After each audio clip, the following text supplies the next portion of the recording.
Hello and welcome, my salmonella mouth garglers. It's SJB here, and what I wanted to show you guys today is a strategy that was recommended by you guys in the comments. So I love taking your guys' ideas, your guys' advice, and cool, weird strategy ideas and trying to turn them into something that's actually hopefully helpful to a lot of players out there. Because the main issue with taking suggestions is I don't know walking in if they're going to work. So that's the interesting thing here. Will this end up working? Now, what is this? This is a strategy that involves a lot of bouncing bullets. Now, to get started with bouncing bullets, it's not that easy. It's $3,840 to get just one of these guys on Impoppable, and then spamming more than one of them, obviously very, very difficult to do that as well. So what I had to do is I had to do a Monkey A start into a Pat with a Dart Monkey as my free Dart Monkey here. And then I did a banana farm play, believe it or not, survived for long enough to get a bouncing bullet, sold my banana farm, and here's where I'm at right now. And the basic question is this bouncing bullet good? And can we spam bouncing bullets with alchemist combos and actually beat a really hard map like Peninsula, even crazier, on Impoppable? It's weird, because Impoppable is technically easier than Chimps mode, for the most part, because you do have that monkey knowledge. If you can use that to your advantage, absolutely. But at the same time, it's not necessarily that much different from the other one.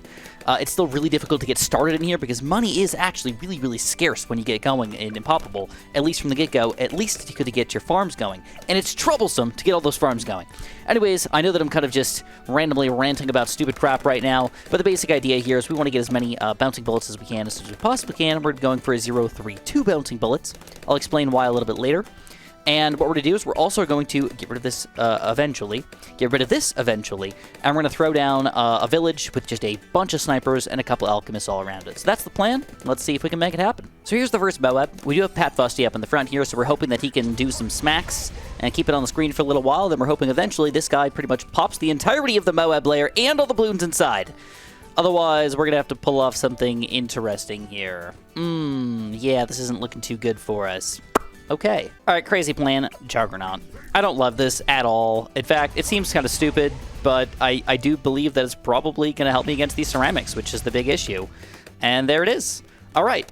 So it took us some non-sniper plays to get started in here, but luckily for us, I can swap back into a money-making play by getting rid of this guy soon and just going straight into a supply drop, I think, because I don't think these balloons are going to be a big deal for a while. I can also get rid of this guy whenever I feel like it, too. That's an extra $2,000, and kind of fully flow into a sniper strategy. A sniper spam strategy. All right, so here's our first supply drop on round 44. Took us selling the Monkey Ace to make this happen. And what I'm going to do is I'm going to go straight for my Alk as my next play. And I also want to get a village somewhere on this area, but there's not a lot of room for all the towers that I could put up here. I mean, even if I put a village down here, I'm thinking, what, like 5 snipers max? That's really not enough for me. I was thinking 10, maybe 15 by the end of the game, so we're going to have to start using other space here that normally we would not use to make this happen. But hopefully it all works out in the long term. Let's just pop down this village and see how it's going to go down. This actually doesn't seem too bad. As long as we can fit a few more snipers. Yeah, 1, 2, 3, 4, maybe 4. Maybe. But here we go. This is what it's all about. Give me some money flow. Kablamo, $1,200 just like that. That feels good. And we're gonna buff them. So we're gonna go for a stronger stim. Now this is an expensive strategy. Stronger stims are not to be thought of as just well, we're just gonna buff this guy with a lowly few $100s or something like that. No. This is expensive. It's got to be worthwhile here. But as you can tell, the amount of popping power we have from one buffed supply drop sniper that's currently making us money is pretty gosh darn good. This is round 49 here. Now, don't get me wrong. I have technically other towers that are doing something, but who's really doing all the work here? This guy. Like, absolutely doing all the work here. And I haven't even... Oh, we got more Moabs coming up soon, though. We're going to have to get more snipers. We need it. Stat! All right, so we're going to throw down another one. Oh, you know what? Let's get just jungle drums first. Just increase the speed, and then we're going to go for another sniper. We got to spam as many as we can, though, in here. And we also want to try to alchemize them if possible. So I don't know, dude. Space is definitely an issue.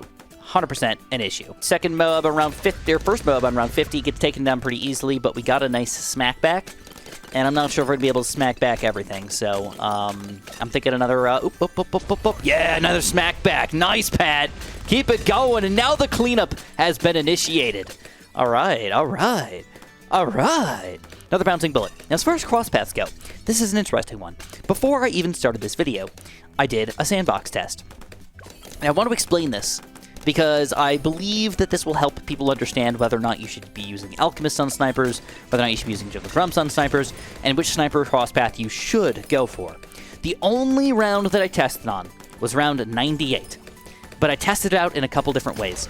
The first thing that I did was I made sure that I had Pat on the screen, and I was putting snipers around Pat. Now, on this map, it doesn't really work all that well, but it should be noted that when I used Pat's ability, it actually did increase the amount of popping power I got off of all my snipers by like 20-something%. So it was like pretty decently drastic. Enough where I'd say, yes, 100% worth. Dude, this is actually going pretty well right now. I'm about to get my second supply drop sniper already, and that means the money is actually going to start to come in pretty quick.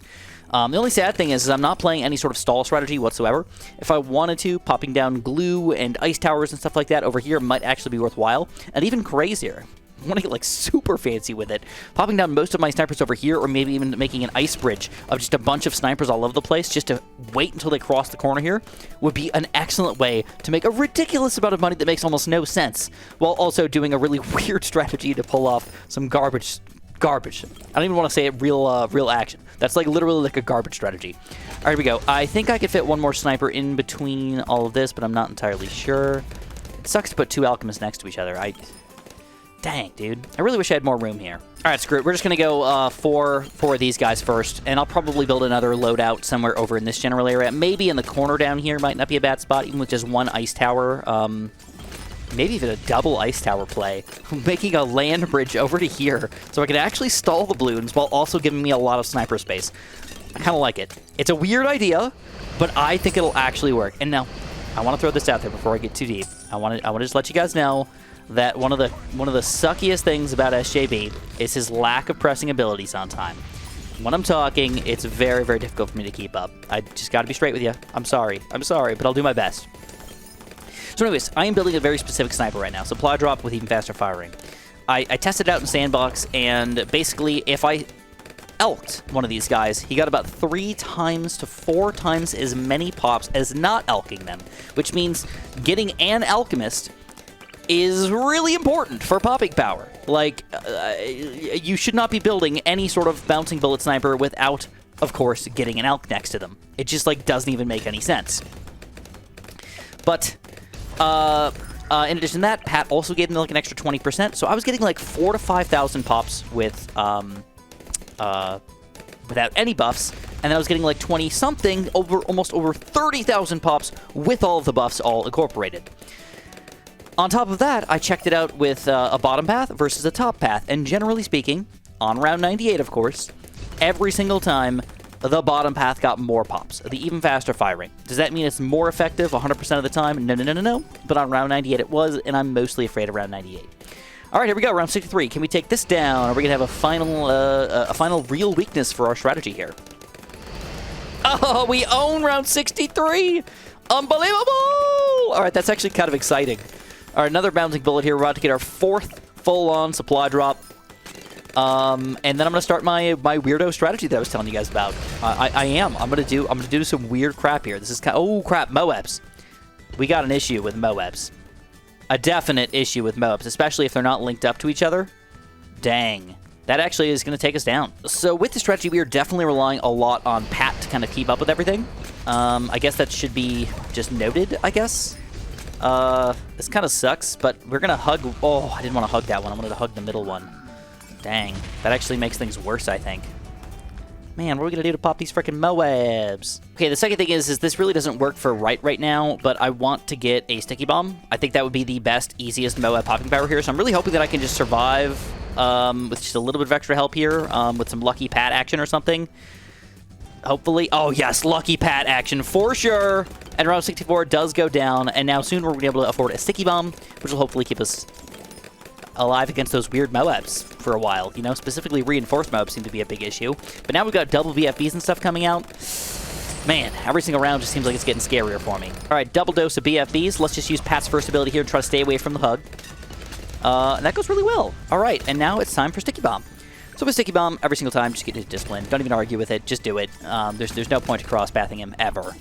All right, more delicious money flowing into our pockets. I gotta say, it's not as much money as getting banana farms, and being active about it does kind of suck. But having any tower that pops balloons has a reasonably small footprint. I mean, space is definitely a limiting factor here, and can still make me money is a great idea. All right, it's time. We're going to get rid of this guy. We're going to go for an ice tower combo. 60s is the time to make some extra cash while you've got some ridiculousness going on. And we're going to Arctic Wind this with larger radius, and we're going to create a little ice bridge. This is probably the weirdest thing I've done in a long time, but I'm just going to do it, all right? You know what? Let's get this guy all the way up to Snowstorm just to make sure I have that extra range here to get all the way up to the corner here. And I'm going to build another ice tower, because I actually think that the balloon defense is probably going to matter. Maybe I won't. Maybe I don't need it. I'll think about this for a minute. I had a little time to think about it, and I think that one ice tower is probably good enough, but I decided to go for a second ice tower and just build him in position, just in case I want to go for him later on to actually slow down balloons or whatnot, because I could get him up to something weird like an Icicle Impale as well if I need to, which is a goofy tower to build, kind of oddly in the middle of the map, or maybe even, I don't even know exactly what to say here, but this is like a quarter of the way through the map, maybe 33%, and I don't know, that's just a weird spot for an Icicle Impale. But it's not a horrible spot for an Icicle Impale. But I want to leave my options open, all right? I can go for anything that I want to at this point, and I can still focus on getting my snipers going. And that's what I want to do. So I want to finish off my stronger stem over here. I'm going to get the fast throwing on both these guys so I can make sure I alchemize as many snipers as possible. And right now, it still is going reasonably smooth, which is kind of crazy. You would not have expected a ridiculous crap ton of supply drop snipers with some alchemy to even take down hard maps like Peninsula. This is usually a sub-spam map, not a sniper spam map. This is fun. I'm not minding this strategy. Even if this doesn't end up working as a full spam, starting it off this way, making some extra cash, and then swapping to a different amount of towers later on in the game, it might be a decent idea.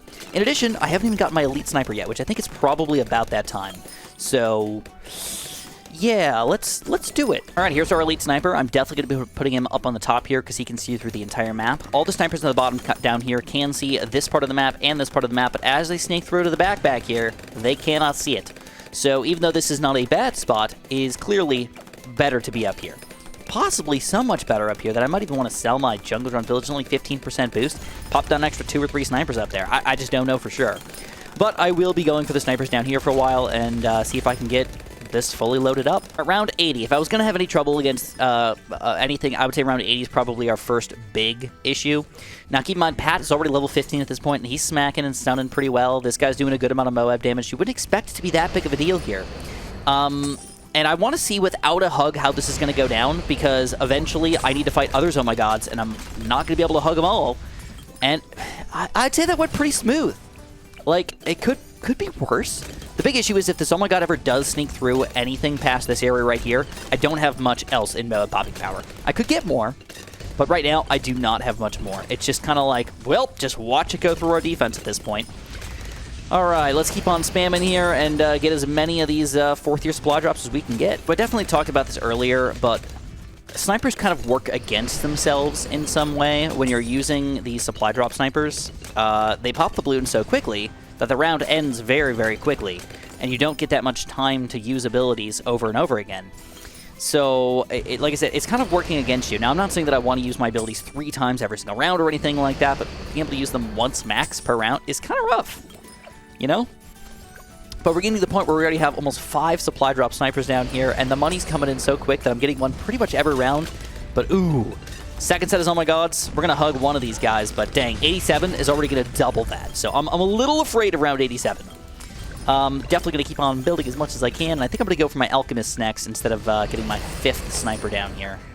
Just to make sure I got any extra popping power that I can gather here. All right, 87. Let's start with a first hug. We're going to go for a freeze real quick. We got the Ice Tower. We're going to use them to our advantage. We're going to go for that quick attack power. I think we popped 1. Oh My God. And look at that, 2? All of them? Dang, dude, that was quite impressive. Now, you might be thinking about one other thing here.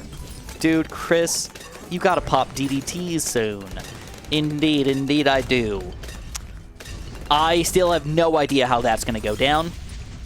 It could be super duper simple and easy, and these guys could just be strong enough with the alch powers, but I don't have top paths. And without the top paths, I don't have any direct lead popping power. I'm relying on the Alchemist to make this happen. So this could be our complete and utter downfall, which is kind of sad. It makes me want to build some more top path snipers, but I just know that they're less effective overall. So, I don't know. It's definitely scaring me a little bit. But worst case scenario, I think I could probably sell a couple guys and end up going for an MIB, at least for one of them. Probably not both of them, but one MIB could probably work for us. Let's see how this goes down. All right, round 90 with an Ice Tower. Yeah, I don't like this at all. This is pretty awful. Oh, crap. All right, so that was 3 DDTs that just about snuck through our frickin' defense there. That is horrific. All right, we're definitely going to try an MIB down here. I'm still going to go for the Jungle Drums. And I already got a bunch of DDTs coming on round 93, so if this does not do anything, oh, we're frickin' screwed, dude. It also might not help that Pat did not have cam detection. So, I'm wondering if I need to build a village or something over here and give him cam detection. It seems so weird to spend money on 3 different villages, but at this point in the game, dude, it might be worth it. Plus, look at this. I mean, oh, give me the freaking cash. That's village cash right there, bro. All right, I don't love it, but we did it. We're still alive. Things are going okay. Not great, but okay. Let's see how we deal with these DDTs. I got some monies here. Let's get another one of these guys. Let's mix it up, though. Let's go for a large caliber anyways. Maybe it'll help it against DDTs. I just don't know. I didn't test it out. Oh, yeah, they got smoked. Oh, all right. Now, if that's happening, I would expect round 95 to go down just as easy. 1 MIB. That's all you need. Delicious. All right, let's spam some more snipers, guys.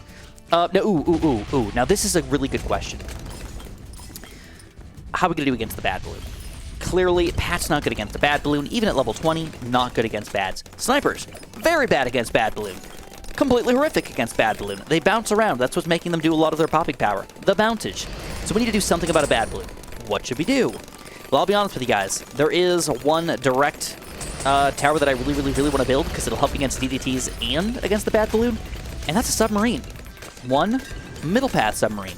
Now, we can go for a first strike, but if I could afford it, I'd actually really like to get a preemptive strike. Before round 99 would be super awesome, but just before, yeah, I guess, yeah, before round 99, otherwise it's kind of worthless.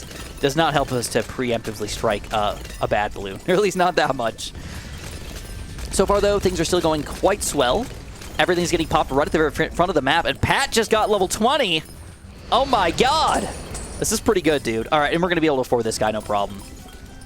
Uh-oh, 97, though. You can see big balloons. Definitely a bit of an issue here. I'm just going to first strike just to do it. And then, yeah, I don't like that. Did not like that. Believe it or not, though, I actually am kind of happy about this jug. I feel like if ceramics get over there, I can actually do something about it. Okay, and preemptive strike is here late on round 98. But with a little bit of Pat action, I think we should be good, hopefully. And we got our preemptive strike here, ready to go for 99. And, of course, our first strike ability for round 100. Scary stuff, but all seemingly manageable. Oh, yeah, most DDTs getting taken down pretty easily. We got some money to work with if we do need to do something crazy for round 100 here. But there's our first hit. Damaging him pretty hard. Pat's doing some damage here. I don't really know what else I could build here with only $19,000, but I'm sure I could figure out something. Maybe just a Spike Factory, Spike Storm, or something like that if we need more popping power. Looks like we can only get one first strike ability done, probably. Yeah, I think DDTs are going to sneak through next time we do this first strike. And that's kind of terrible. All right. Oh! Yes, we take it down! Doesn't have any insides whatsoever. That sounds terrible. But yes, no insides for this Bad Balloon. Oh, yes. All right. And we did it! So clearly the strategy has really kind of one minor weakness, and that's definitely Bad Balloons. But even DDTs were able to manage those pretty easily with an MIB. Like, this is actually a cool and good strategy. I would recommend it. I don't know if it works a little bit less good on Chimps mode with some sort of weird monkey knowledge action or something like that not working properly, but overall, I am quite impressed. And I never even alked this guy either. So, that shows you how sucktastic and terrible I am. And I didn't even need my other Ice Tower. But if I wanted to, ooh, if I get an Icicle Impale, can we actually survive for a good amount of time in free play here? Let's try it. I don't think so. I'm not going to be able to afford an Icicle Impale is the problem. And there's just too many Oh My Gods here for us to handle. You know what? I could probably sell a Sniper to get an Icicle Impale, but I don't know if that's going to even help at this point. Lots of blue to try to sneak through the back. Oh, they do eventually wear off in their goodness level. But to get through round 100, that's really what you want to do most of the time. It worked very, very well. I am quite impressed. If you guys are too, make sure you press that like button. Make sure you subscribe. And of course, have a super duper delicious day.